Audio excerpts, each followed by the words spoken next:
Right, there's one cake. Is that all that is? See, home measures, I feel like, especially everyone for lockdown, you So put a wee 25 ml and you're like, oh. Totally. My thought was more like, what have I done to my liver this year? I'm so sorry. I know. Because we love their Brussels sprouts gin so much, Jenny and Sarah from Pickerings offered to talk us through their fantastic core range. So we're joined by them today to try a few perfect serves and cocktails. So we're starting with just a G&T, are we? Yeah, we go for a wee red top G&T. Pickerings So red classic Pickerings, your standard tonic, and if you have it, a slice of pink grapefruit. That's a big. I don't know if this is between a slice and a wedge, isn't it? Oh, mine's a proper wedge. A good wedge, good wedge. It's so weird, like the difference between like wedges and slices. I know this sounds like really lame, right? But it's like the interactivity of garnishes and whether they're not meant to be used or not. Like with that, it will seep in because it's like just meant to sit there and it's for like the aromas and stuff. Whereas if it's a wedge, you kind of want to squeeze it. You know what I mean? And then that's actually like why it's a wedge and why it's not a wedge, because wedges you're encouraged to squeeze it to and like develop the flavors and stuff and the drinks. So, like, mine's like a pointy wedge. I should have got a bigger glass. My wedge seems to like really outdo my glints here and there. I'll get another glass next one. And we'll have to send you, again, on brand, I've got my wee Pickerings gin glass. We'll have to send them for you to enjoy your gin and tonics in next time. Amazing. Do we cheers? Yeah, cheers, everyone. Cheers. Cheers. I've not put my tonic in. I want to try it without first. That's what I was going to maybe do a year. I've not had Pickering's original for ages. I was going to say I remember drinking it out of those glasses when we went on a tour at Pickering's 8 years ago, though. Like years ago. Let's back for another one because we like the tour guides are just absolutely buzzing that they can be open again. Yeah, definitely. When did you guys visit? Do you remember which year it was? It was 89 years. I only. I don't know what year this is. 2017 or 2018. Gotcha. I only asked for 2 points. One, it might have changed a bit since then in a way. It used to be, so obviously Summerhall Distillery where we are and we're in the old cat and dog kennels. There was an outside area that was used for the exercise area for the cat and dogs, which was like bars, and it was like a barred off area. But we put glass up there in 2018 and made that into a shop. So it's like a little room outside. Was it like that when you guys came? Do you remember? No, but I went the weekend before lockdown. I brought my friend the weekend before lockdown, and that had changed to that. And yeah, that's really cool. I really like that bit. That'll be it. It just means we've got a little bit more space to actually put. We've got another space. Well, you've both been on the tour. It's quite a small space to fill. Yeah, and as you can imagine. Yeah, totally. And we've now, obviously, with social distancing, you can fit about 4 people in the main room of the distillery at a time. So now we've got that shop and we've taken, it's like a garage round the back. We've made that into a fancy tours events room. So you'll have to come back again to see the new room. Any excuse, exactly. So you've obviously tried quite a few of the Pickerings gins, and right now you're having the classic Pickerings gin. So that is our gin and tonic gin, hence why you're having it in a gin and tonic to start. Are you gin and tonic drinkers, or do you like to drink gin neat? Are you gin cocktail drinkers? How do you like it? All of the above. All of the above, yeah, definitely. More so like the laziest way to drink gin than the quickest way. We're more whiskey drinkers, so we're used to just like pouring the dram and drinking it how it is. So yeah, we're never like, I'm never prepared at home. Like I've hardly ever got tonic and I've rarely got a garnish. So we've done well this evening. That was all down to Rachel. I didn't do any of this. But we coordinated our garnish getting stuff. I was like, all right, I'll get these things, I'll cut them up, it'll be grand, we'll be perfect. And Jen, you're better doing, we really need to get into cocktails, we've been saying that for a while. I tried to make sugar syrup and golly gosh, it's not meant to be that colour, is it? No.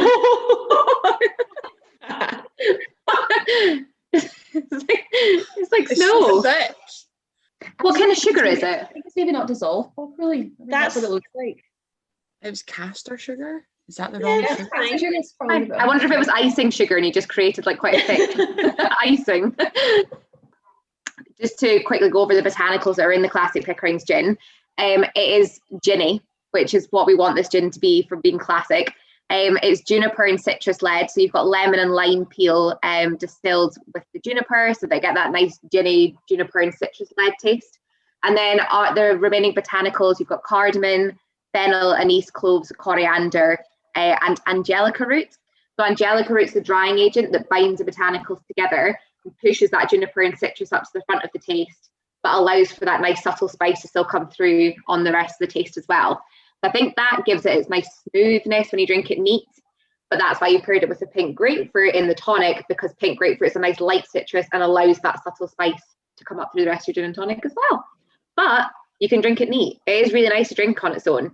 I would say the first day at Pickerings HQ, I was a gin and tonic drinker, and they lined up all the Pickerings gins that they'd ever made and neat, and we're like, right, on you go, you need to go and try them all so that you know what they taste like. And I was like, oh no, this cannot end well. And I was really scared I was going to take a drink and start, you know, when you drink something that's very strong and you go, I was like, oh, hang on a minute, that's quite delightful. And I've been drinking it ever since. Especially at 42% as well. I think it's quite like, it's surprising for me. When I tried it, I was just like, oh, that doesn't give me that pure burn that like fresh alcohol gives you. It's so tasty as well, though. Like, it's a nice, like, without being too overpowering, it's like a nice intense flavour. I think it's like, see this the subtle sweet spices in it. I think that's kind of what it is. It's like a calming spice. So it's not like your chilies and your hot peppers and stuff. It's like cinnamon and cloves and fennel. It's just all that. It's intense, but like sweet. I don't know how to describe it. Yeah, it does have a wee kind of sweet note to it as well. Yeah, like, it's not like a sweet gin, obviously, but it's just like mellow and mellow and intense. Can you say mellow and intense at the same time? Yeah. I'm saying it. That's what I agree with it. I don't know if you can say it, but I agree with it. I think as well, the way the flavours are all balanced up, and we'll come back to it in the next gin we have. In there, you've got the fennel and the anise that come through, and they slightly combine to give like a slight licorice taste. Just like kind of anisey, you know, and that's married then in really nicely with the warmth of the cloves. So you don't get left with too much of the savoury spice, you then get the warmth of the sweeter spice on the aftertaste. So when you're talking about cocktails, I do think the classic Pickerings just work so well as a gin and tonic, smooth, and in your cocktails, because you've got such a complexity of flavours in the aftertaste. Coming from a cocktail like bartending background and be able to actually just do that with your pals, they're just like, oh, these are so good. And I'm just like, hostess with the mostest. I think we're both very lazy, aren't we? It's almost like you don't want to like make the effort to go and get all the stuff to make a cocktail just at home for yourself, but we should. I'm very spilly as well. I'm so spilly, man. Like, even just making a G&T, then I managed to spill half of it. So a cocktail, I'm like, oh god, it's gonna be such a mess. Oh, I'm excited to see how my protein shaker holds up with ice getting shaken about it. So I know, I was thinking that. I've just got a Tupperware, but it's got one of those breathable soup things on the top, and I'm a bit worried it's going to come through that. I've used it before, it'll be fine. I know. If you make a mess, you just wipe it off, it's grand. I think we're just trying to emphasise how doable cocktails are at home, especially if you have just like a few ingredients, because when lockdown hit, we done a few cocktails on our Pickerings on the road hashtag, or at Pickerings on the road Instagram, and we did like how-to cocktails and stuff. And I think if you just have gin, sugar syrup, lemon, and Cointreau, you get a fair few cocktails there already, and then you just have to add like different mint, basil, Angostura bitters, egg white. And they've got a like plethora of cocktails to play with, which is great. Right, shall we make a cocktail then? Yes. We're all talking about it. Okay. So what we're going to make is a white lazy with no egg white, just so that it's a little bit easier and less messy. Okay, the measurements, you want 37.5, so a shot and a half of gin. We're going to go with the orange top. Yes. Have you tried this one neat before? Yes. So that's why we use a shot and a half, so we got a wee bit at the end if you want to have a... Aye, which is interesting because we tend to find that people that really like the 1947 are whiskey drinkers. Yeah. Because it's got that same warmth of the whiskey. Okay, so we're going to go 37.5 gin, and then we're going to go 12.5, so half a shot of Cointreau. Okay, and then this is kind of like, see, because when you're making drinks at home, you can definitely just decide on how sweet and how sour you like yours. I quite like a sour forward cocktail. Like I'm I'm a bitter sour bitch. It's basically what I am. I'm not gonna lie to you. Like anything that's sweet. Me too. I like that. So you want like I kind of go for like 25 mils to a full shot of lemon juice. And then you want half a shot, so like 12.5 mils to 20 mils sugar syrup, depending on how sweet you want it. Fill your shaker with ice. I don't have a strainer either, so this is not going to be like the most aesthetically pleasing cocktail I've ever made, but we'll go because it'll just taste good. I think I could get away with taking this to the gym. That would be fun. Right, going. Oh Christ! Oh God. Yeah, mine's already poured everywhere. Mine's all down my legs. I'm going to hold mine right away from me. But for the camera, this is a Tupperware, just to show you can do cocktails at home. You got a strainer? Mine's just got a strainer in it. Funky. That's Right, so what if you've not got a strainer at home, anyone watching at home, I probably just put the lid back into it to try keep as much of the big pieces of ice out of it. Oh, sorry, Rachel, you're in here tomorrow and there's it's already all over the floor. That's grand. I think That's I'm taking grand. most of it home on my legs, to be honest. But I've not been to like a club with sticky floors in so long. I'm excited. Can't wait. I'll actually just put it over to here. So why I chose this cocktail was see what the way we serve 1947. I'm just trying to put my away. Is with Indian tonic and a slice of orange.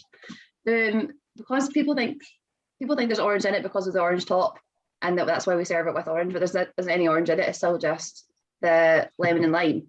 But when you pair it with orange, it's delicious. So add in Cointreau, which is like an orange-based liqueur. Fabulous. Great. I'm excited. I've got a fancy. Oh, you've got yourself a fancy glass. Oh wow, that's really refreshing. Yeah. And it's actually super easy to make. Like, so I mean that took 5 minutes. It's still got the warming bit as well coming through. So you've got citrus, sugar, orange, so you got like nice like round, like I always think like orange is like a soft fruit.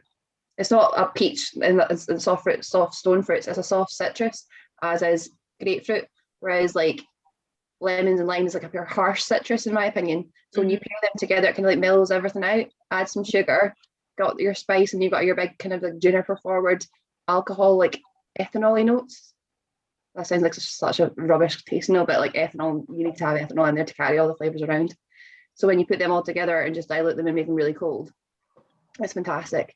That is so nice. It's like really fresh citrus, like thirst quenching up front, and then it gets that nice spicy round and orangey kind of note that's almost like more wintry flavoured. Do you know what I mean? Yeah. No, I mean, see when you have something like this as well in like a corpse reviver, you've got it would have like a absinthe rinse in it, so you've got like those big aniseedy notes and like licoricey notes as well. So that paired with the 1947 and Cointreau is that's a good thing. I feel like I'm on holiday drinking this. Yeah, definitely. I think you can probably make a big batch of this as well and just stick it in the fridge when your pals come around. Just serve it over ice or just serve it neat. Oh, the citrus in that makes my eyelids sweat. You respond strangely to sour flavours. You get sweaty eyelids. I do. Like on there. It's so specific. It's so specific. See, I get just like really pinched cheeks. Just doesn't matter if it's just alcohol, pinched cheeks. Oh, shall we move on to the Navy strength? Oh, yeah. We started and we're good to go. Yeah, go for some Navy strength.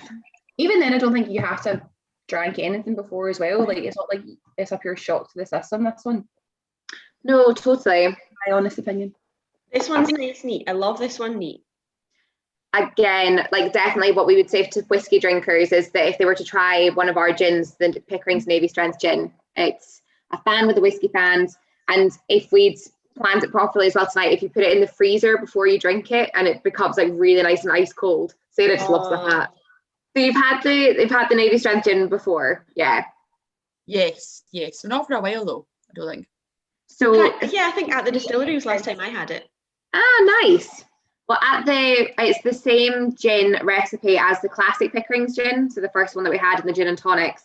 And the only difference is they've added less water to the heads when it comes out of the hearts when it comes out of the stills, and brought it down to 57.1% ABV. So it does pack a bit of a punch.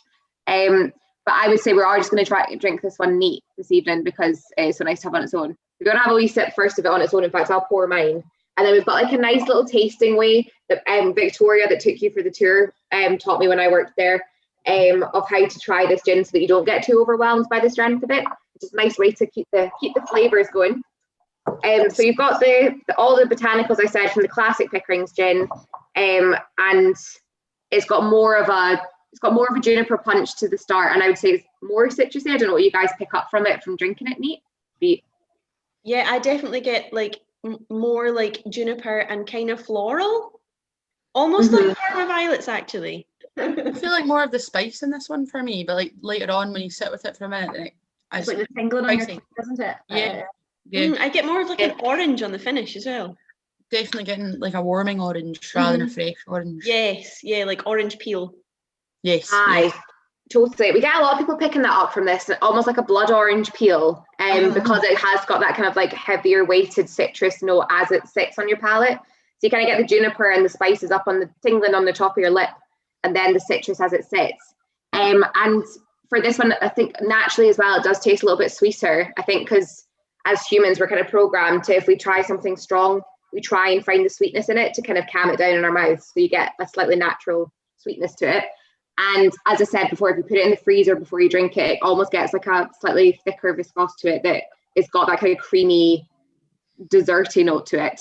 So the way Victoria taught me how to do this was to basically have a sip of the Navy Strength gin and then swallow it down and then blow after you've swallowed it. Obviously swallow it or you're going to soak your computers. And if you just blow onto your lips, it just pushes that spice that comes through onto your lips and just allows it to tingle quite naturally. And that's the way that a lot of the time that we would do the tastings with people who maybe aren't as used to stronger spirits, and they'd be quite surprised they were able to handle something that's got that strength and drink it neatly quite easily. I've never done it that way before, but that's just, I do get that pure floral note that you were talking about. Like it's so light. I get more of the spice when I do that. I get more of the floral. Yeah. I get more of the floral. I get so much floral. It's like all up like to the top of my mouth, just like, and then it's all in my nose as well. Like I can smell. It's like, it's not quite piney, but it's just like, is it piney? That's interesting because I get more of the spice. So maybe me and Jen are like leveled up with what we're looking for in the gin. Me and Jen, we have like totally opposite tastes on basically everything. Oh. Yeah, and often things like that will happen. Like you'll taste something that then I'll get in the finish, and then the other way around. So yeah, definitely. Like nearly every time we taste something, yeah. Well, I'm glad you like the core range gins. That's a nice taster, a nice way to have the three that are our standard gins. The Brussels sprouts will not be making the core range, put it that way. It's definitely just a bit of fun. But the next time we do this, we'll just have to do it all together as a group and then make cocktails together. Oh, okay. Can you imagine? Bring your mind jars. That's fine. Rachel, you're making the syrup. I don't know. It looks sounds good. Disclaimer: I can't speak for Sarah, but I saw your video on the Brussels sprouts, and it's such a love-hate. Obviously, that's the point in sprouts. I didn't want to. I really like it, and then I thought. I think we can try it again. I think we can do Brussels sprouts part 2, Jen. Oh no! Thank you so much to Sarah and Jenny and to Pickerings for the samples and for talking us through their range. We loved the gins and we had a great time trying them all. We'll be back next week tasting some of their new flavours, so look out for that. But in the meantime, go grab yourself a Pickerings and enjoy. Dinner, like every time I burped, I was like, oh no, it's gone.